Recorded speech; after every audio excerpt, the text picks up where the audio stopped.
Welcome to Robo News.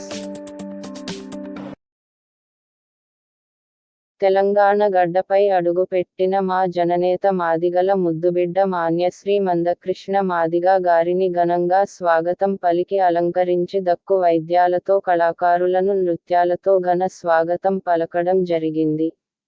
Regunta Keshavarao Madiga ఎంఆర్పీఎస్ఎంఎస్బీ జాతీయ నాయకుల మాట్లాడుతూ ఢిల్లీ కోట మీద దండోరా జెండా ఎగరవేసి ఎస్సీ ఎస్టీల వర్గీకరణను 7 న్యాయమూర్తుల ధర్మస్థానం ప్రాణములో వర్గీకరణ విజయం సాధించి ఈరోజు సికింద్రాబాద్ రైల్వే స్టేషన్లో 30 ఏళ్ల ఉద్యమ ప్రస్థానంలో మాన్యశ్రీ మందకృష్ణ మాదిగ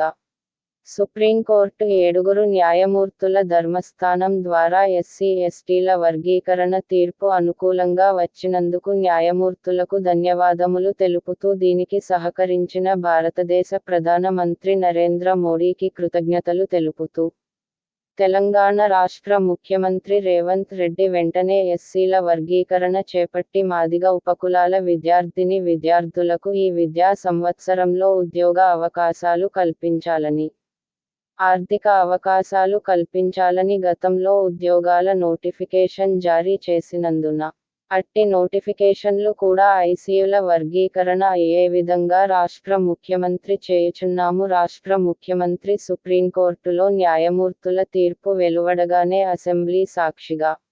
ఈ దేశంలోని రాష్ట్రాల కంటే ముందుగా తెలంగాణ రాష్ట్రం ఎస్సీల వర్గీకరణ చేపడుతుందని వెంటనే ఆర్డినెన్స్ వర్గీకరణ అమలు చేస్తామని ప్రకటించినందున వెంటనే ఎస్సీల వర్గీకరణను అమలు చేయాలని విజ్ఞప్తి చేయుచున్నాము. ఇట్టి కార్యక్రమంలో రేగుంట యశోద మాదిగ, కోల్కరు సుజాత మాదిగ, తోటపల్లి పద్మ మాదిగ, రేగుంట శ్రావణ్ మాదిగ, మాతంగి ప్రసాద్ మాదిగ, దుర్గం ప్రతాప్ మాదిగ తదితరులు పాల్గొనడం జరిగింది.